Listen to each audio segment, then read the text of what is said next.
अब ये तो सोच रहा था बढ़िया जाएंगे सेल के अंदर, आहा खूब दिल से खाना पीना मिलेगा, खाएंगे पिएंगे सोएंगे ऐश करेंगे, और क्या प्यार प्यार भी पड़ जाएगा, कोई दूसरी बैक्टीरिया को पकड़ लेंगे, समझ रहे हो। इसने देखा कि यार हमसे 2 मीटर की दूरी पे फुट पड़ा है, तो ये क्या करेगा, ऐसे वो अपन लोग नहीं पढ़ते प्रोजेक्टाइल, हाँ प्रोजेक्टाइल मोशन, तो उसकी मतलब प्रोजेक्शन से वो क्या करेगा, ऐसे एंजाइम लाइसोसोम फेंक देगा फुट के ऊपर। अब लाइसोसोम क्या करेगा, फुट को डाइजेस्ट।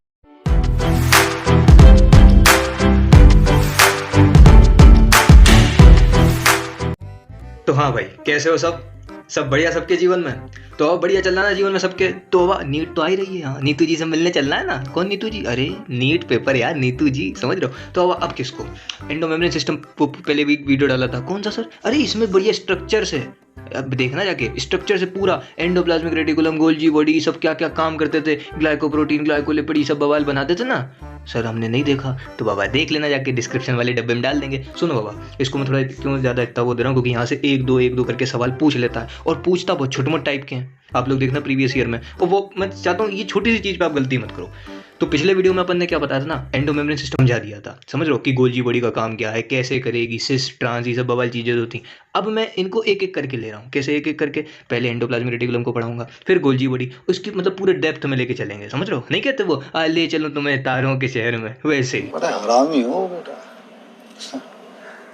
इसमें अपन बायो के शहर में चलेंगे आज, और endoplasmic reticulum, Golgi body, lysosome, vacuole को बढ़िया से देख के आएंगे, उनके साथ खेल भी लेंगे थोड़ी बहुत देर। तो अब आ जाओ अपन शुरू करते हैं। देखो भाई, सबसे पहले किसको लेके आए, एंडोप्लाज्मिक रेटिकुलम। ई का सर, अरे प्रोटीन सिंथेसिस वाला सर, हम नहीं जानते, अरे भैया इतने अच्छे से पढ़ाया था एंडो मेम्ब्रेन सिस्टम में। Rough endoplasmic reticulum, smooth endoplasmic reticulum. हाँ सर, रफ क्या करता था, प्रोटीन सिंथेसिस, कैसे याद करना था, आर से रफ, और पी मतलब PQR, ABCD पढ़ते ना, PQR, पी पहले आता है, तो रफ एंडोप्लाज्मिक रेटिकुलम क्या करता है, प्रोटीन सिंथेसिस। स्मूथ का तो याद ही रहोगे कि भाई लिपिड का सिंथेसिस करता है, और सवाल भी पूछ देता है, प्रीवियस ईयर लगवाए मैंने पिछले वीडियो में एंडो मेम्ब्रेन सिस्टम पे। तो चलो अपन शुरू करते हैं, एंडोप्लाज्मिक रेटिकुलम को क्या क्या चीजें जाननी है, क्या फंक्शन है, ये सब समझना है, ठीक। चलो भाई, एंडोप्लाज्मिक रेटिकुलम क्या होता है, नेटवर्क होता है मेम्ब्रेन सिस्टम का। अच्छा ये देखो, ये हमारा क्या है, सेल है, प्यारी लग रही है, हाँ सर। ये अंदर बिच्चू में कौन होता है, बीच में न्यूक्लियस, हाँ सर। न्यूक्लियस से कौन सटा रहता है, कौन मतलब ऐसे चिपकते हुए ऐसी मेम्ब्रेन निकालेगा, उसको अपन क्या बोलते हैं, एंडोप्लाज्मिक रेटिकुलम। अब एनसीईआरटी क्या लिखती है ना, हाँ जी एनसीईआरटी क्या लिखती है, जो एंडोप्लाज्मिक रेटिकुलम है, हाँ जी, उसके अंदर वाले पार्ट को उसने बोल दिया ल्यूमिनल पार्ट,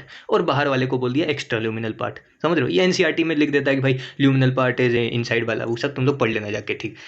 अब बात आती है इसकी स्ट्रक्चर की, तो ये समझ गया ना मेम्ब्रेन सिस्टम क्यों बोला, क्योंकि इसमें बहुत सी मेम्ब्रेन्स होती हैं। अच्छा अब कैसा देखने को मिलेगा सर, हमरे जैसा तो नहीं होगा, इंसानों जैसा सर सेल है ना, हाँ। तो स्ट्रक्चर में कौन है, सिस्टर्नी, ट्यूब्यूल्स और वेसाइकल। सिस्टर्नी कैसा होता है सर, ये जो स्ट्रक्चर बना है ये क्या है, सिस्टर्नी है। अच्छा इसका रफ एंडोप्लाज्मिक रेटिकुलम बनाया ना, हाँ ये क्या है, सिस्टर्नी है। इसके ऊपर क्या लगे रहते हैं, राइबोसोम, भाई साहब याद रखना। तो राइबोसोम ही तो क्या करते हैं, प्रोटीन सिंथेसिस, हाँ सर समझ गए। तो इसी के ऊपर क्या रहते हैं, राइबोसोम। और कौन से राइबोसोम होते हैं, 80S राइबोसोम, याद रखिएगा। कौन सा, 80S, 2 यूनिट होती है ना, 70S 80S, हाँ सर 70S प्रोकैरियोट्स में मिलती थी, 80S यूकैरियोट्स में मतलब हम लोगों में मिलती है। अच्छा सर हाँ, और माइटोकॉन्ड्रिया, हाँ माइटोकॉन्ड्रिया, अरे वो पावर हाउस ऑफ सेल, हाँ। और क्लोरोप्लास्ट, हाँ जी, इसमें 70-80 दोनों मिलते हैं, हाँ सर याद आ रहा है थोड़ा थोड़ा। तो याद रखना 80S राइबोसोम मिलता है किसमें, रफ एंडोप्लाज्मिक रेटिकुलम में। सिस्टर्नी, अब एक होता है ट्यूब्यूल। ट्यूब्यूल मतलब क्या सर, हम समझे नहीं। अरे ट्यूब्यूल मतलब कुछ नहीं, ऐसे ट्यूब्स लगे हैं, ट्यूब्स लगे मतलब अरे पानी वाला पाइप होता है ना, हाँ वैसे बहुत सारे ऐसे पाइप निकल रहा है। अच्छा ट्यूब्यूल, ये किसका स्ट्रक्चर होता है, स्मूथ एंडोप्लाज्मिक रेटिकुलम का, हाँ सर। वो पिछला वीडियो अगर कोई देख के आया तो उसको तो क्लियर होता जा रहा होगा, नहीं तो आप एनसीईआरटी को पकड़ लेना, और फोटो तो मैं चलाते ही रहूँगा, ठीक। अब तीसरा कौन होता है, वेसाइकल। वेसाइकल मतलब सर, अरे जिसमें जिसमें क्या होता है, ग्लाइकोप्रोटीन और ग्लाइकोलिपिड बनते हैं। अच्छा ये अंदर कौन है, प्रोटीन है, लिपिड है, इसकी बाहर कवरिंग होती है किसकी, वेसाइकल की, ताकि प्रोटीन बढ़िया सुरक्षित रहे, ठीक है। स्ट्रक्चर भी हो गया। अब सुन भाई, एक तो होता है एंडोप्लाज्मिक रेटिकुलम, जिसको तो हम लोग जान गए, कैसा भाई, वो जो है लिपिड और प्रोटीन का सिंथेसिस वगैरह देख लेगा। एक आप लोग ह्यूमन फिजियोलॉजी में पढ़ोगे, कौन सा, सार्कोप्लाज्मिक रेटिकुलम। अच्छा लोकोमोशन एंड मूवमेंट वाला जो चैप्टर है ना, उसमें आप लोग देखोगे सार्कोप्लाज्मिक रेटिकुलम, इसको हम SER से डिनोट करते हैं। ई का होता है कुछ नहीं, सिंपल, ये क्या होता है, मसल्स में मिलता है। आप लोग जब स्लाइडिंग फिलामेंट थ्योरी पढ़ोगे ना, कि मसल कॉन्ट्रैक्ट रिलैक्स कैसे होती है, वहाँ पे डिटेल में बताएंगे, बस इतना याद रखना। मसल्स में सार्कोप्लाज्मिक रेटिकुलम मिलता है, हाँ जी। ये क्या करता है, स्टोर करता है कैल्शियम +2 का, क्योंकि यहाँ से सवाल आया है, प्रीवियस ईयर देखोगे आपको दिल से मिलेंगे, समझ लो। ये स्टोर करता है किसको? कैल्शियम +2 को। कौन? सार्कोप्लाज्मिक रेटिकुलम हमारा, ठीक है। अब थोड़ा सा एक मैं डिफरेंस देता हूँ किसके बीच में, रफ एंडोप्लाज्मिक रेटिकुलम और स्मूथ एंडोप्लाज्मिक रेटिकुलम। स्ट्रक्चर तो सर दिख रहा है कि भाई ये जहाँ पे ट्यूब हैं बड़े बड़े से पानी वाली जो ट्यूब है जिसमें अपन नहीं देते पानी, पौधों को पानी देते ना फुसफुस करके, हाँ सर समझ गए। तो स्मूथ एंडोप्लाज्मिक रेटिकुलम में क्या होती है? ट्यूब्यूल्स होती हैं। रफ में सिस्टर नहीं होती, जिनके ऊपर कौन बढ़िया से बैठे हुए रहते हैं? राइबोसोम, ठीक है। और कौन सा राइबोसोम होता है? ATS। तो देखो ATS राइबोसोम किस में प्रेजेंट होता है? रफ एंडोप्लाज्मिक रेटिकुलम में। जबकि स्मूथ में राइबोसोम है ही नहीं। क्यों नहीं है? क्योंकि बाबू ये तो लिपिड बनाएगा ना। हाँ जी, ये क्या करता है? लिपिड बनाता है। जबकि राइबोसोम क्यों चाहिए भैया? सुनो, राइबोसोम इसलिए चाहिए क्योंकि प्रोटीन बनाना है। खैर ये तो तुम्हें पता ही होगा कि भाई राइबोसोम जो है प्रोटीन सिंथेसिस करता है, ठीक है। फिर rough endoplasmic reticulum mainly compose of cisternae, हाँ जी। और ये किससे बना रहता है? ट्यूब्यूल से। प्रोटीन सिंथेसिस करेगा, लिपिड सिंथेसिस करेगा। अब एक भैया नीट का सवाल, ये आपकी स्क्रीन के सामने, ऐसा कौन सा स्टेरॉयडल हार्मोन है, हाँ जी, जिसका सिंथेसिस करता है एंडोप्लाज्मिक रेटिकुलम? तो देखो सवाल ऐसा पूछा था, smooth endoplasmic reticulum also synthesis, क्या वो स्मूथ एंडोप्लाज्मिक रेटिकुलम जो है लिपिड तो सिंथेसिस करता ही है, हाँ, उसके अलावा ये स्टेरॉयडल हार्मोन जो होते हैं, स्टेरॉयडल हार्मोन मतलब सर, अरे टेस्टोस्टेरोन का नाम सुने हो कि नहीं? हाँ सर सुने सुने। स्टेरॉयडल हार्मोन ये इसका भी सिंथेसिस करता है मेल में, समझ लो। लड़के लोग जो होते हैं उसमें स्मूथ एंडोप्लाज्मिक रेटिकुलम टेस्टोस्टेरोन भी बनाता है थोड़ी बहुत मात्रा में, समझ लो, ज़्यादा नहीं। अच्छा, वैसे कौन बनाता है टेस्टोस्टेरोन? सर वो सर क्लास 12th में पढ़ा सर ह्यूमन रिप्रोडक्शन में कि वो लेडिक सेल्स को ही होती थी, हाँ लेडिक सेल्स, इनको वो एंड्रोजन्स बनाती थी, टेस्टोस्टेरोन वगैरह। तो याद रखना, ठीक है। क्लास 12th में, जो भाई क्लास 11th के बच्चा लोग देख रहे हैं परेशान नहीं होना, क्लास 12th में पढ़ोगे, ठीक है। ये क्या था बाबा अपने पास? Endoplasmic reticulum. अभी खत्म थोड़ी ना हुआ, अब इसके फंक्शन तो बचे हैं। फंक्शन से सवाल पूछता है दिल से, आ जाओ। तो भाई साहब function of endoplasmic reticulum, function मतलब कार्यक्रम, जो भी ये कार्यक्रम संभाल के बैठा है। सबसे पहला तो प्रोटीन सिंथेसिस, लिपिड सिंथेसिस। अच्छा प्रोटीन कौन करेगा? प्रोटीन का सिंथेसिस सर वो रफ एंडोप्लाज्मिक रेटिकुलम। हाँ, या कैसे याद रखना है? आर रफ और PQR, पी पहले आता ना, हाँ। तो protein synthesis rough endoplasmic reticulum. Lipid कौन बनाएगा? Smooth endoplasmic reticulum. अब बाबा ग्लाइकोजन का मेटाबॉलिज्म कौन करता है? सर ये क्या हुआ सर, हम नहीं खेल रहे। अरे बाबू देखो, आप लोग जब वो पढ़ोगे ह्यूमन फिजियोलॉजी में डाइजेशन, हाँ जी, तो वहाँ लिवर में, हाँ समझ लो, लिवर में क्या होता है? डिटॉक्सिफिकेशन होता है। डिटॉक्सिफिकेशन मतलब क्या? अरे सर रुको तो पहले ग्लाइकोजन तो बताओ। अरे कुछ नहीं, ग्लाइकोजन का मेटाबॉलिज्म करता है, मतलब कि ग्लूकोज से ग्लाइकोजन बनवाता है, सिंपल। कौन? Endoplasmic reticulum. अब सुनो, डिटॉक्सिफिकेशन क्यों बता रहा हूँ? क्योंकि यहाँ से एक सवाल पूछा था कि ये क्या करता है, जो एंडोप्लाज्मिक रेटिकुलम होता है, ये टॉक्सिक को नॉन टॉक्सिक में कन्वर्ट करता है। मतलब सर हम नहीं समझे। अरे टॉक्सिक मतलब जैसे मान लो अमोनिया है, हाँ जी, अमोनिया टॉक्सिक होती है, हाँ जी, इसको यूरिया में कन्वर्ट कर देता है। समझे हो? नहीं समझे? और ये कहाँ पे होता है? बेसिकली लिवर में होता है। लिवर में कौन प्रेजेंट होता है? हमारा स्मूथ एंडोप्लाज्मिक रेटिकुलम। अच्छा, ये बढ़िया क्या करता है? तो जितने भी टॉक्सिक, अब तुमने जैसे मान लो कोई नहीं होते प्यार में दीवाने, जहर खा लिया उनने, समझ लो, तो अब उनको भाई क्या बोल रहे हैं अपन, जी किसी ने दारू पी ली नहीं, अब जैसे होता है कि भाई अब किसी ने अल्कोहल पी ली, अब वो है तो एक तरीके का ड्रग ही ना, टॉक्सिक ही तो है, हाँ। तो उसको नॉन टॉक्सिक कौन करता है? लिवर। उसमें क्या होता है? Smooth endoplasmic reticulum. Smooth endoplasmic reticulum मतलब क्या? इसमें एक एंजाइम होता है साइटोक्रोम P450 एंजाइम, याद रखना इसको। हमारे लिवर में, मैं क्या कह रहा हूँ, लिवर में, लिवर जानते हो ना, ऐसा होता है सर, एक प्यारा सा स्ट्रक्चर बना नहीं कह कोई बात नहीं, सह लेंगे थोड़ा सा। तो लिवर में क्या होता है, ये जो हमारा लिवर है, हाँ, इसमें क्या होता है? स्मूथ एंडोप्लाज्मिक रेटिकुलम बैठा रहता है। अच्छा, वो देखता है कोई टॉक्सिक चीज़ आई है क्या खाने में, देखो कोई ड्रग वगैरह, कोई टॉक्सिक वगैरह चीज़, कोई प्यार में दीवाना हो, जहर खा के आया हो, हाँ नहीं होता भाई, ये मतलब क्या है, वो छोड़ के चले गए तो मतलब कुछ भी कर लेते हैं लोग बाग। कोई सेंस है इस बात की? मैं बोल रहा हूँ बच के रहना इश्क से, ये तेरा सब कुछ लुटा देगा। तू चीज क्या है, ये तेरी राख तक को जला देगा। चलो फिर ज़्यादा नहीं, तो स्मूथ एंडोप्लाज्मिक रेटिकुलम बैठा रहता है। उसमें कौन सा एंजाइम होता है हमारे लिवर में? Cytochrome P450 enzyme. ये क्या करता है? ब्रेक डाउन कर देता है, मतलब जो भी टॉक्सिक चीज़ आई उसको नॉन टॉक्सिक में कन्वर्ट कर देगा। खैर मैं चाहूँ तो इसको लिवर सिरोसिस से लिंक कर सकता हूँ, लेकिन जो बेचारा बच्चा देख रहा होगा बोलेगा ये क्या बवाल चल रहा है, हम नहीं खेल रहा है। तो याद रखना, साइटोक्रोम P450 होता है, वो टॉक्सिक को नॉन टॉक्सिक में कन्वर्ट करता है। फिर एक होता है सेल्यूलर ट्रांसपोर्ट, मतलब जो एंडोप्लाज्मिक रेटिकुलम है, सेल में जितने भी चीज़ें घूम रही हैं, हाँ, उनका ट्रांसपोर्ट देखता है। अच्छा समझ रहे हो? हाँ सर समझ गए, सेलुलर ट्रांसपोर्ट। फिर हमारी सेल को मैकेनिकल ट्रांसपोर्ट देता है, मैकेनिकल सपोर्ट, मतलब कि एकदम स्ट्रेंथ होनी चाहिए, ऐसे नहीं कोई भी लाफा मार के चला जाए, समझ रहे हो? ठीक है। और सेल का मेटाबॉलिज्म देखता है, सेलुलर मेटाबॉलिज्म की भैया प्रोटीन का ब्रेकडाउन कब करना है, फैट का कब करना है, समझ लो, और कार्बोहाइड्रेट का कब करना है। तो ये छोटी मोटी चीज़ें हैं, ठीक है। अब सुनो, ये एक और इम्पोर्टेंट चीज़ है। क्या इम्पोर्टेंट चीज़ है? हाँ, आप लोगों ने सेल डिवीजन पढ़ा होगा। हाँ सर पढ़ा तो था, वो sir prophase, metaphase, anaphase, telophase, ये सब चीज़ें होती थी। हाँ जी। तो प्रोफेज में क्या होता था? प्रोफेज मतलब पहली वाली, हाँ प्रोफेज मतलब पहली वाली, अरे गर्लफ्रेंड नहीं, वे Well done. to the lean, the family. Credit cards and the scammers. Hitting the licks in the bank. तुम लोग कुछ भी सोचते हो। प्रोफेज मतलब स्टेज। तो प्रोफेज में क्या होता था, न्यूक्लियर मेम्ब्रेन वो हो जाती थी सर, क्या हो जाती थी, कोलैप्स। है सर, कोलैप्स गिर जाएगी, अरे कोलैप्स मतलब वो खो जाती थी सर, मतलब जब न्यूक्लियर मेम्ब्रेन जो होती थी वो डिसअपियर हो जाती थी, किसमें, प्रोफेज में, ठीक है। अब भाई टीलोफेज में, टीलोफेज जो लास्ट स्टेज होती है ना हमारे एम फेज की, हाँ उसमें क्या होता है, न्यूक्लियर मेम्ब्रेन को फॉर्म करना पड़ता है। तो वो कौन फॉर्म करता है, एंडोप्लाज्मिक रेटिकुलम। तो न्यूक्लियर मेम्ब्रेन क्या करता है, reformation of cell nuclear membrane in telophase. यहाँ से एक बारी सवाल पूछा है तो याद रखना, ये दो चीज़ें हैं जिनसे सवाल पूछा है, और भी चीज़ें हैं जिनसे सवाल पूछ सकता है, ठीक है। तो अपना एंडोप्लाज्मिक रेटिकुलम खत्म हो गया। अब इसके बाद कौन आएगा, गोल्जी बॉडी, जिसको हम लोग प्लांट्स में क्या बोलते हैं, डिक्टियोजोम। अच्छा सर, ऐसा भी कुछ होता है, अरे कैसी बातें करते हैं, ठीक है। चलो आ जाओ गोल्जी बॉडी को देखते हैं। तो भाई गोल्जी बॉडी को हम लोग क्या बोलते हैं, कुछ नहीं बोलते सर, डिक्टियोजोम प्लांट्स में बोल देते हैं, हाँ। और sir Golgi complex, Golgi apparatus, ये सब नाम होते हैं, समझे। अरे नाम मतलब समझ रहे हो ना, जैसे तुम्हारा घर का नाम पप्पू टप्पू जो भी है, हाँ बाहर तो भाई दोस्तों के साथ कुछ भी निकल जाता है दोस्तों है, नाम तो मतलब कुछ ऐसे ही इसके नाम होते हैं, निक नेम जिसको अपन बोलते हैं, ठीक है। It is also known as lipochondria. Lipochondria मतलब क्या, इसमें लिपिड की मात्रा, अमाउंट ज़्यादा होता है, किसमें, गोल्जी बॉडी में, इसलिए इसको लिपोकॉन्ड्रिया बोलते हैं, ठीक है। प्लांट्स में डिक्टियोजोम बोलते हैं। सवाल कहाँ से पूछता है, फंक्शन से। चलो सबसे पहला फंक्शन, कैसा फंक्शन, अरे यार ऐसी बातें कर रहा है, एंडोमेम्ब्रेन सिस्टम में क्या बोला था, केमिकल मॉडिफिकेशन कौन करता है, गोल्जी बॉडी। किसका करेगा सर केमिकल मॉडिफिकेशन, लिपिड और प्रोटीन का। उसको किस में कन्वर्ट कर देगा, ग्लाइकोलिपिड और ग्लाइकोप्रोटीन। अच्छा, तो क्या करता है, ग्लाइकोसाइडेशन करता है, किसका, लिपिड और प्रोटीन का। वही सर, सिंपल सी चीज़ है। तो हम लोग क्या लिखते हैं, packaging and secretion of the material is done by Golgi body. मतलब पैकेजिंग भी वही करेगा और सेक्रीशन भी वही करेगा, ठीक है। इसको middle man of the cell भी बोलते हैं गोल्जी बॉडी को। खैर कहने को तो मैं क्या क्या कहता हूँ, लेकिन समझ लो दायरे में रहना पड़ता है ना एनसीईआरटी के, ठीक। अब चलो दूसरा क्या, ये सेल वॉल मटेरियल का सिंथेसिस करता है। सेल वॉल मटेरियल मतलब सर, अरे बाबू प्लांट में सेल वॉल किससे बनी रहती है, सेल्यूलोज, हाँ जी सर, हेमी सेल्यूलोज, हाँ जी, पेक्टिन, लेकिन ये सब चीज़ें होती हैं। तो सेल वॉल मटेरियल का सिंथेसिस करती है, ठीक है सर। वही अपने हो गए हेमी सेल्यूलोज, पॉलीसैकेराइड, ये सब वगैरह जब चीज़ें। फिर सेल प्लेट का फॉर्मेशन करती है। सर हम नहीं खेल रहे सर, ये क्या है, अरे देखो सेल डिवीजन आपने पढ़ा होगा, ये मैंने पढ़ाया भी है, अगर देखना हो तो देख लेना जाके वीडियो।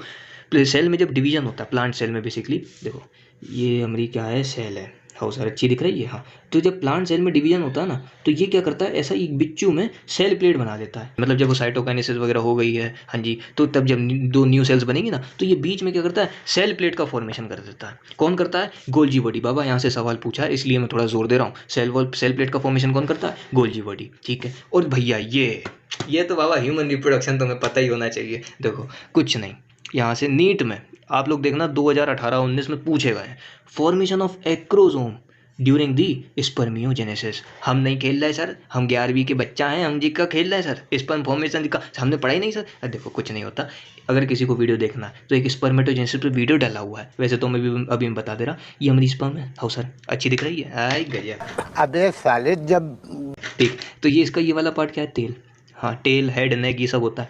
हेड पे क्या होता है, हेड मतलब खोपड़ी, खोपड़ी पे क्या होता है, एक हेड पे एक गेलिया कैपाइटिस नाम की लेयर होती है, हाँ जी, गेलिया गाली निजरम है, गेलिया कैपाइटिस, उसको हम लोग क्या बोलते हैं, एक्रोजोम। अच्छा, तो सवाल पूछता है कि एक्रोजोम कौन बनाता है। ये देखो सब सुनते जाओ, एक्रोजोम कौन बनाता है, गोल्जी बॉडी। एक्रोजोम है क्या, एक बिग लाइसोजोम है। बाबा ये तुम नीट में पूछा है दिल से सवाल। Acrosome form by Golgi body and is a modification, मतलब एक्रोजोम जो है मॉडिफिकेशन किसका, गोल्जी बॉडी का। और है क्या रियलिटी में, एक बिग लाइसोजोम। तो बना किससे है, गोल्जी बॉडी से। किसकी तरह काम कर रहा है, एक लाइसोजोम की तरह। सर ये लाइसोजोम वगैरह क्या सर, हम समझे नहीं, लाइसोजोम की क्या जरूरत है स्पर्म को। अरे बबुआ जब ये जाएगा किसके पास जाएगा, ओवम के पास, हाँ। तो ओवम के पास क्या होती है, लेयर होती है, प्री विटलाइन, ये सब कोरोना रेडिएटा, ये सब लेयर होती हैं। तो ये स्पर्म गया है, वो उसकी लेयर को क्या करेगा, गलाएगा, ताकि अंदर जा सके जहाँ पे एग बैठी हुई है, समझ रहे हो, ओवम के अंदर जहाँ पे एग बैठा है, ताकि वहाँ पर समझ रहे सर फर्टिलाइजेशन वगैरह हो, समझ रहे हो, तो फ्यूजन हो। तो इसलिए एक्रोजोम क्या होती है, इसमें हाइड्रोलिटिक एंजाइम्स होते हैं। अच्छा कौन से एंजाइम होते हैं सर, हम समझे नहीं, अरे लाइसोसोम क्या कंटेन करता है, हाइड्रोलिटिक एंजाइम। लेकिन हमारे एक्रोजोम जो है ना, इसमें कौन से एंजाइम होते हैं, मतलब जो कोरोना रेडिएटा को गलाएं, प्री विटलाइन मेम्ब्रेन को गलाएं, ये सब चीज़ें होती हैं, समझे। ये क्लास 12 में बहुत दिल से बताया, किसी को पढ़ना हो स्पर्मेटोजेनेसिस पढ़ ले जाके, ठीक है। अब सुनो, एक और महत्वपूर्ण काम हमारी गोल्जी बॉडी करती है, वो क्या है, गल। सर गल मतलब लड़की, अरे लड़की वाली नहीं, एंडोप्लाज्मिक रेटिकुलम, हाँ जी, और गोल्जी बॉडी एक साथ मिलते हैं और लाइसोसोम बन जाता है। अच्छा, मतलब फॉर्मेशन ऑफ लाइसोसोम भी कौन करता है? Golgi body. समझे कि नहीं समझे? तो देख इसके बहुत अच्छे अच्छे फंक्शंस हैं। तो आप लोग क्लास 12 मतलब बायो में तो जब भी बायोलॉजी पढ़ोगे गोल्जी बॉडी का नाम सुनोगे, क्योंकि बहुत अच्छा है, मेरे को बहुत अच्छी लगती सही में गोल्जी बॉडी। तो याद रखना फॉर्मेशन ऑफ एक्रोसोम, क्योंकि यहाँ से सवाल पूछा है ड्यूरिंग स्पर्मियोजेनेसिस। और एक्रोसोम क्या है? एक बिग लाइसोसोम है, और मॉडिफिकेशन किसका है? Golgi body. गोल्जी बॉडी से बना है, और रियलिटी में है क्या? एक लाइसोसोम। ये क्या करेगा सर? वो जो है कोरोना रेडिएटा मतलब ओवम जो है, हाँ ये ओवम है, ओवम के बाहर जो लेयर है, हाँ जी, उसको क्या करेगा? मतलब टार्निश करेगा। टार्निश मतलब तोड़ेगा ताकि अंदर जा सके बेचारा, समझ रहे हो? खैर वो सब तुम्हें पढ़ना है क्लास 12 में, ठीक। अब बात करते हैं लाइसोसोम की, क्योंकि मैंने यहाँ लाइसोसोम छेड़ तो दिया है, अब बता भी देते हैं लाइसोसोम। देखो लाइसोसोम 2 वर्ड से बना है। लाइसो मतलब लाइसेस या फिर डाइजेशन किसी भी चीज़ का, और सोम मतलब बॉडी, मतलब ऐसी बॉडी, हाँ जी, जिसमें क्या हो? डाइजेशन हो किसी भी चीज़ का, उसको क्या बोलते हैं? लाइसोसोम। और बनता कैसे लाइसोसोम? अभी पहले बताया कि इसमें ऐसे याद करने का तरीका अगर तुम्हें जानना है, एंडोप्लाज्मिक रेटिकुलम और गोल्जी बॉडी कोलाइड। कोलाइड मतलब इन दोनों में प्यार हो गया, सिंपल, और लाइसोसोम वहाँ से बन गया। सिंपल है ना बिड़ू, ठीक। इसको और कैसे याद रख लेना? GERL गर्ल, अच्छा लड़की नहीं है, GERL, ठीक है। एंडोप्लाज्मिक रेटिकुलम गोल्जी बॉडी प्यार हुए, प्यार में बन गए बेचारे, वो क्या बना? लाइसोसोम बन गया, ठीक है। तो भाई लाइसोसोम जो है वो प्रेजेंट होता है एनिमल सेल, प्लांट सेल, सब में प्रेजेंट होता है। प्लांट सेल में बेसिकली थोड़ा कम होता है, क्योंकि वहाँ थोड़ा एंजाइम की, हाइड्रोलाइटिक एंजाइम की कमी, मतलब ज़्यादा जरूरत भी नहीं पड़ती। अब एनिमल सेल में ज़्यादा इसलिए होना चाहिए क्योंकि अब एनिमल तो कुछ भी खा लेता है भाई, समझ रहे हो? अपन ही है, अपन लोग कितना ये बवाल चीज़ें खाते हैं, समझ रहे हो? मतलब कितने पैथोजन अपने बॉडी में जा रहे हैं, तो उसके लिए लाइसोसोम की मात्रा थोड़ी ज़्यादा होती है, ठीक है। हमारा जो WBC होता है ना, कौन WBC हम समझे नहीं, अरे मोनोसाइट, न्यूट्रोफिल्स, ये सब वो भी क्या है? लाइसोसोम है। वो क्या करते हैं? इंगल्फ कर लेते हैं बैक्टीरिया को। अभी मैं बहुत बढ़िया मैकेनिज्म बताऊंगा लाइसोसोम कैसे काम करता है, बस थोड़ा सा दो मिनट मुझे दो, ठीक है। तो लाइसोसोम क्या कंटेन करता है? मतलब 50 से भी ज़्यादा, 50 टाइप्स ऑफ एंजाइम, मतलब नियरली इक्वल टू लिखा मैंने 50 टाइप्स ऑफ एंजाइम, अच्छा, ठीक है। अब भैया ये मैंने एक लाइसोसोम का ऐसी इमेजनरी स्ट्रक्चर बनाया है, रियलिटी वाला आपको फोटो में दिखा देंगे। तो जो अंदर वाला स्ट्रक्चर होता है लाइसोसोम का, इसको बोलते हैं ल्यूमन, ठीक है। और यहाँ पे क्या प्रेजेंट होती हैं? डाइजेस्टिव एंजाइम, जिनको हम और क्या बोलते हैं? हाइड्रोलिटिक एंजाइम या फिर क्या? एसिड हाइड्रोलेज एंजाइम, ठीक है। अब सुन, ये नीट में, मतलब नीट में नहीं, नीट में वैसे पहले पूछते थे PMTs वगैरह में कि कितने pH पे, सुनो, कितने pH पे एंजाइम एक्टिव रहेंगी लाइसोसोम में। तो याद रखना pH जब 5 होगा, 5 pH की वैल्यू जब 5 होगी तो लाइसोसोम में जो एंजाइम्स प्रेजेंट हैं, कौन कौन सी एंजाइम? डाइजेस्टिव एंजाइम, ये मतलब 50 टाइप्स ऑफ जो भी एंजाइम है वो एक्टिव हो जाएंगी। अच्छा सर एक बात बताइए, हाँ सर हमने सर ठीक है सर, आपने बोल तो दिया pH = 5 होना चाहिए, pH = 5 आएगा कैसे? आएगा कैसे? यहाँ लगा रहता है प्रोटॉन पंप।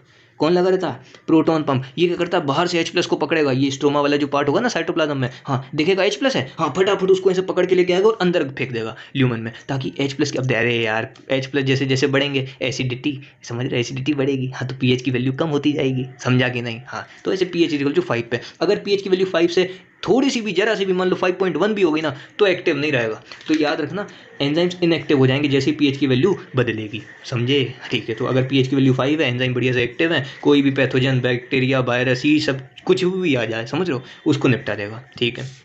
अब टाइप ऑफ लाइसोसोम को सुनो भाई, टाइप भी होते हैं, बताइए, मतलब कुछ भी कह रहे हैं यार, कुछ भी नहीं कह रहे हैं। टाइप मतलब क्या? अभी मैं तुम्हें वैसे डायग्राम में बताऊंगा, पहले सुन लो। प्राइमरी लाइसोसोम जो मतलब क्या होता है? गोल्जी बॉडी और एंडोप्लाज्मिक रेटिकुलम मिलते हैं, उनसे बनता है, उसको अपन प्राइमरी लाइसोसोम बोलते हैं। फिर एक सेकेंडरी लाइसोसोम बनता है, फिर एक रेसिडुअल बनता है जिसमें वेस्ट वगैरह भरा रहता है, और एक होता है ऑटोफेगोसोम। ऑटोफेगोसोम सर हम नहीं समझ पा रहे, अरे अपने ही आपको जब खा लेता ना लाइसोसोम, उसको ऑटोफेगोसोम बोलते हैं। बाबू लाइसोसोम को हम लोग बोलते हैं सुसाइडल बैग्स। हाँ नीट में देखना, जब मतलब पहले PMTs वगैरह में पूछते थे which of the following is a suicidal bag, समझ रहे? 4 ऑप्शन दे देगा, याद रखना कौन होता है? लाइसोसोम। अब लाइसोसोम काम कैसे करता है वो और देखो। तो देख भाई 2 डायग्राम से देखो लाइसोसोम का काम करने का जो तरीका है, बिल्कुल डिटेल से समझ में आ जाएगा। देखो मान लो कोई बैक्टीरिया वगैरह एंटर हो गया, अब तो कितने कोरोना वायरस चल रहा है, समझ रहे हो? अब तो बाबा पता ऐसा हो गया, अपन लोग कह दो कि हमारी बिल्डिंग में भी है, लोग बाग पूछते नहीं है कौन है, उस अपने आप समझ जाते हैं अच्छा कोरोना, तो वो मतलब 2 फीट, वो तुम बोलो 20 फीट दूर हो जाएंगे। अब गजब बेइज्जती है। अब तो खैर अपना तक थोड़ा बहुत कम हो गया, लेकिन फिर भी अपना ध्यान रखिए। चलिए तो भाई बैक्टीरिया एंटर हुआ, मान लो बैक्टीरिया, वायरस, कोई भी एंटर हो गया गलती से, उसको पता नहीं था कि हमारे पास लाइसोसोम है, ठीक। अब ये लाइसोसोम था, हाँ जी। अब बना कैसे sir, endoplasmic reticulum, Golgi body, इनके बीच में प्यार हो गया, जैसे लाइसोसोम बन गया। अब लाइसोसोम में क्या होंगी, हाइड्रोलिटिक एंजाइम, कितने पीएच पे काम करेंगी, 5 पे, ठीक है। अभी देखो ये इन्फेक्शन हुआ, इन्फेक्शन जो भी कहना चाहो, बैक्टीरिया वगैरह आ गया, गलती से बेचारा भूल गया था कि इसके हमारे पास लाइसोसोम है, ठीक। अब ये आया, इन्फेक्शन हुआ, तो सेल क्या करती है, मतलब ये जो सेल है लाइसोसोम की, वो देख लेगी कि अच्छा बेटी ये आया है इन्फेक्शन करने के लिए बैक्टीरिया, आओ इसकी हम खेल करें। तो फेगोसाइटोसिस, देखो सेल 2 चीज़ें करती है, फेगोसाइटोसिस, पिनोसाइटोसिस। अच्छा, फेगोसाइटोसिस मतलब जब बैक्टीरिया सॉलिड चीज़ को इंगल्फ कर लिया अंदर, और पिनोसाइटोसिस मतलब पानी, लिक्विड, कोई भी चीज़ को इंगल्फ कर लिया तो उसको पिनोसाइटोसिस बोलते हैं, ठीक है। तो फेगोसाइटोसिस हुआ, हाँ सर, ये आ गया अंदर। अब ये तो सोच रहा था बढ़िया जाएंगे सेल के अंदर, हाँ खूब दिल से खाना पीना मिलेगा, खाएंगे पिएंगे सोएंगे ऐश करेंगे, और क्या प्यार प्यार भी पड़ जाएगा, कोई दूसरी बैक्टीरिया को पकड़ लेंगे, समझ रहे हो। हाँ, तो अब इसको क्या पता था कि यहाँ लाइसोसोम है, तो बैक्टीरिया आ गया, हाँ इसकी फेगोसाइटोसिस भी हो गई, इसको अब क्या बोलना है, बैक्टीरिया जब अंदर आ गया इसको बोलते हैं फेगोसोम। अच्छा ठीक है, अब लाइसोसोम ने इसको देख लिया, जो लाइसोसोम बना ना सेल के अंदर, इसने देख लिया कि ये भाई साहब जो है हमारे पास कौन आ गया है, फेगोसोम, मतलब बैक्टीरिया आ गया है और सेल के अंदर भी आ गया है, तो लाइसोसोम इसको इंगल्फ कर लेगा, लाइसोसोम इसको इंगल्फ कर लेगा और बनाएगा क्या, सेकेंडरी लाइसोसोम। तो देखो प्राइमरी लाइसोसोम बना, हाँ जी, एंडोप्लाज्मिक रेटिकुलम, गोल्जी बॉडी से। फिर सेकेंडरी लाइसोसोम कब बनेगा, जब फेगोसोम मतलब जो बैक्टीरिया है, हाँ लाइसोसोम के अंदर चला जाएगा, तो क्या बन जाएगा, सेकेंडरी लाइसोसोम। अब इसने बोला अब तो मतलब जी लाइसोसोम जो है वो सेल से बोल देगा अब तुम बिल्कुल चिंता मत करो, अब एक बार मेरी बॉडी में आ गया ना, इसका खेल समाप्त करना है, ये फटाफट पीएच की वैल्यू 5 करेगा, बाहर से H+ को एक्यूमुलेट करके, हाँ जी, और जितने एंजाइम है सब छोड़ देगा उस पर समझ रहे हो, मतलब जो बेचारा बैक्टीरिया चिंदू मुन्नू से आया था उसकी हालत पूरी खराब कर देगा। अच्छा, तो डाइजेस्टिव, इसको आप लोग बोलते हैं डाइजेस्टिव वैक्यूल, जो लाइसोसोम का ये डाइजेस्टिव वैक्यूल होता है। अच्छा, इसमें पूरा बैक्टीरिया को उसने निपटा दिया, ठीक है। अब बैक्टीरिया को निपटाने के बाद जो छोटे बहुत टाइप के बन जाएंगे, अब बच जाएंगे क्या,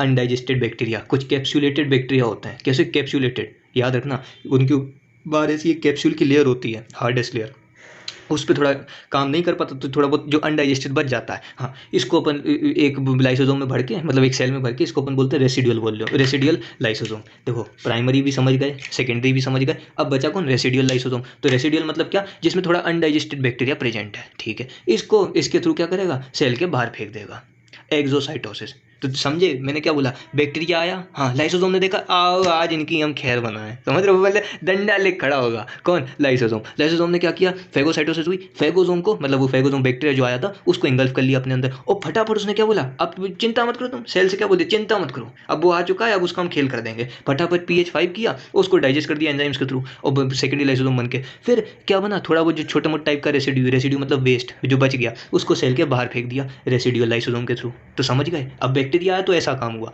अब मान लो, हाँ अब मान लो हमारी कोई सेल है, मतलब सर हम समझे नहीं, देखो हमारी सेल में माइटोकॉन्ड्रिया, क्लोरोप्लास्ट, ये सब जितनी भी चीज़ें घूमती रहती हैं, हाँ सर समझ गए, हमारी सेल में घूमती रहती हैं। अब मान लो भाई साहब कोई माइटोकॉन्ड्रिया, उसकी एज खत्म हो गई, मतलब वो निपट गया, या फिर ओल्ड माइटोकॉन्ड्रिया उतनी अच्छे से ATP नहीं बना रहा है, तो उसको भी निपटाने का काम कौन करता है, लाइसोसोम। अच्छा ठीक है, कैसे करेगा, वही simple, endoplasmic reticulum, Golgi body, प्यार में बंधे बेचारे क्या बना दिया, लाइसोसोम। लाइसोसोम के अंदर हाइड्रोलिटिक एंजाइम्स हैं। अब लाइसोसोम और ये अब ये मतलब इसको तुम कितना, मतलब ये गेम कितने हाई लेवल पे चलता होगा सोचो।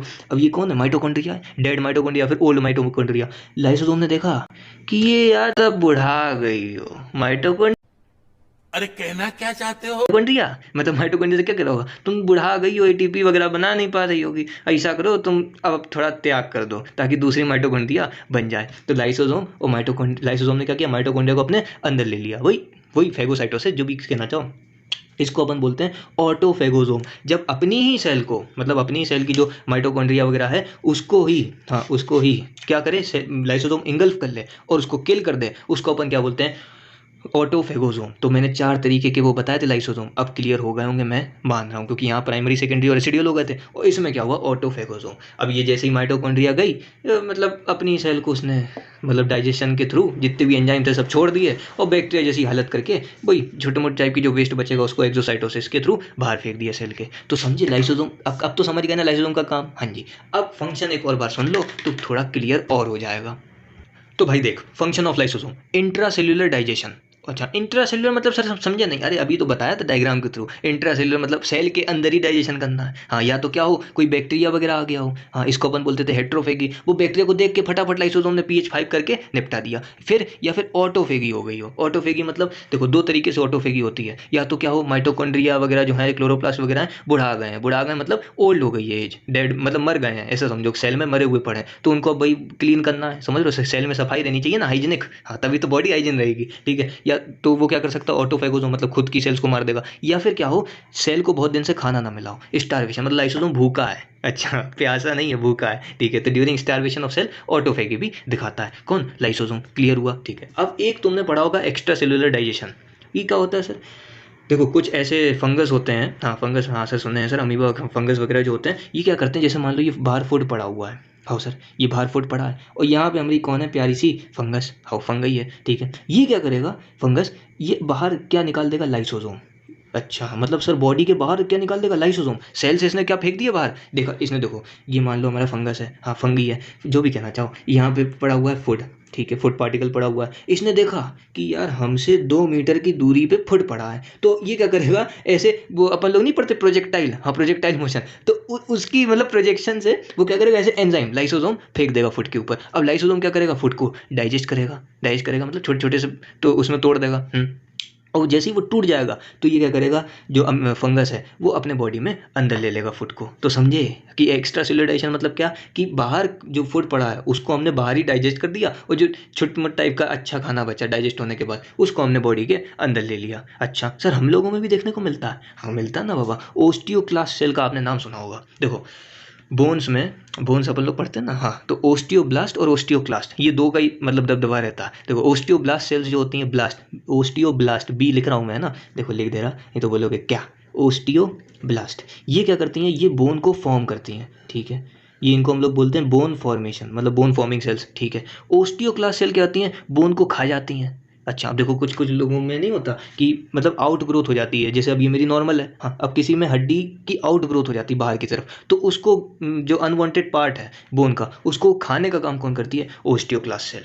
अच्छा, तो ये हमारी बॉडी का पार्ट है, लेकिन अपनी बॉडी को पार्ट को अगर खा रही है तो उसको अपन ने क्या बोला, ओस्टियोक्लास्ट सेल्स। ये भी एक तरीके का एक्स्ट्रा सेलुलर डाइजेशन, ठीक है। अब एक और बचा ऑटोलाइसिस। ऑटोलाइसिस तो समझ ही गए कि भाई सेल्फ का ही डाइजेशन हो जाए। अब जब भूख लगी है, समझ लो, अपन लाइसोसोम को सुसाइडल बेक्स क्यों कहते हैं, क्यों कहते हैं, अब जैसे भूख लगी है भाई लाइसोसोम को, उसने देखा सेल में कुछ है ही नहीं यार, तो अब वो अपने ही आप को खा जाएगा। जो लाइसोसोम है वो ऐसा पगला आदमी है, वो अपने ही ऊपर क्या फेंकेगा, एंजाइम, जो उसके पास 50 टाइप के एंजाइम है ना, अपने ही ऊपर फेंकेगा और खा जाएगा, अपने ही आपको डाइजेस्ट कर देगा। इसको अपन क्या बोलते हैं, ऑटोलाइसिस। इसलिए तो इनको बोलते हैं सुसाइडल बेक्स, खुद ही का सुसाइड कर लेते हैं। अच्छा, अब इसका बेस्ट एग्जांपल अगर तुम सुनो कि भाई हम कैसे मान लें, हाँ सर एग्जांपल तो बताओ, मेटामॉर्फोसिस इन फ्रॉग।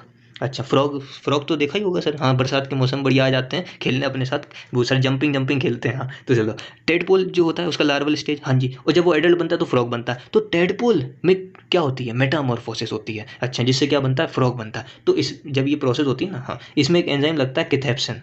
अच्छा, तो सर हम समझे नहीं सर कि क्या कहना चाह रहे हैं आप। ऑटोलाइसिस मतलब टेडपोल अपना ही डाइजेशन कर लेता है थोड़ा सा बॉडी का पार्ट का, जिससे वो क्या बन सके, फ्रॉग बन सके। और इसमें कौन सा एंजाइम काम करता है, कैथेप्सिन। बस याद, कैथेप्सिन एंजाइम याद रखना, ऑटोलाइसिस का एग्जाम्पल है, ठीक है।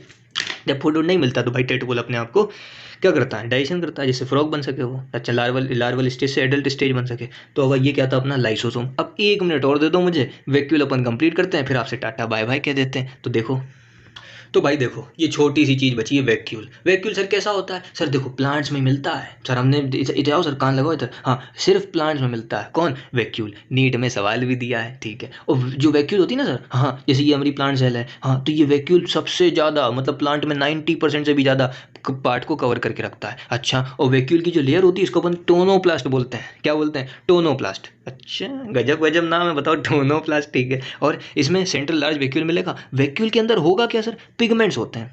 क्या होते हैं, पिगमेंट्स, जैसे कि वो जैसे अपन प्लांट्स में, हाँ प्लांट्स में मिलता है ना वैक्यूल, तो प्लांट्स में क्या होता है, एंथोसाइनिन होता है। क्या होता है, एंथोसाइनिन। ये क्या करता है, ब्लू कलर देता है, किनको, पेटल्स को। अरे जो हमारा फूल होता है ना प्यारा सा, हाँ सर फरवरी में ज़्यादा काम आते हैं सर फूल वगैरह, ठीक है। चलो, तालियां होनी चाहिए यार हमारे लिए। हेलो, तो फेटल्स में कलर कौन देता है? और ये एंथोसायनिन किस में प्रेजेंट होता है? वैक्यूल में, ठीक है। और ये स्टोर करता है वेस्ट मटेरियल को भी। तो मैंने भैया ये वैक्यूल है, अंदर पानी को स्टोर करेगा, वेस्ट को स्टोर करेगा, आयंस, पिगमेंट्स, इन सबको स्टोर करता है कौन? वैक्यूल को। ये वैक्यूल में ये सब चीज़ें स्टोर रहती हैं, ठीक है। जब जरूरत होती है निकल जाता है, और वेस्ट तो भैया बाहर निकलता ही जाएगा, ठीक है। वैक्यूल है ना प्रेजेंट होता है अमीबा में भी। वैसे तो मैंने बोला सिर्फ प्लांट्स में, लेकिन अमीबा में भी प्रेजेंट होता है। अच्छा, अमीबा में कौन सा वैक्यूल होता है? Contractile vacuole. अच्छा, नाम याद रखना इसका, कॉन्ट्रेक्टाइल वैक्यूल। ये क्या करता है? ओस्मो रेगुलेशन करता है, मतलब सेल्स में देखता रहता है आयन कंसंट्रेशन, इन सब पानी की जो वो है ना, वाटर और आयन कंसंट्रेशन जो है उसको देखता रहता है, बैलेंस है कि नहीं है। तो कॉन्ट्रेक्टाइल वैक्यूल रहता है किसमें? अमीबा में, और ओस्मो रेगुलेशन में हेल्प करता है। तो अब तुम्हें समझ में आ गया होगा endoplasmic reticulum, Golgi body, lysosome और वैक्यूल। मैं ऐसी आशा कर रहा हूँ, क्योंकि मतलब समझाया है थोड़ा बहुत। तो बस अगर वीडियो अच्छा लगा हो तो भाई सब बताइएगा, पढ़ाई करते रहिए। All the very very best. Coolie की ताकत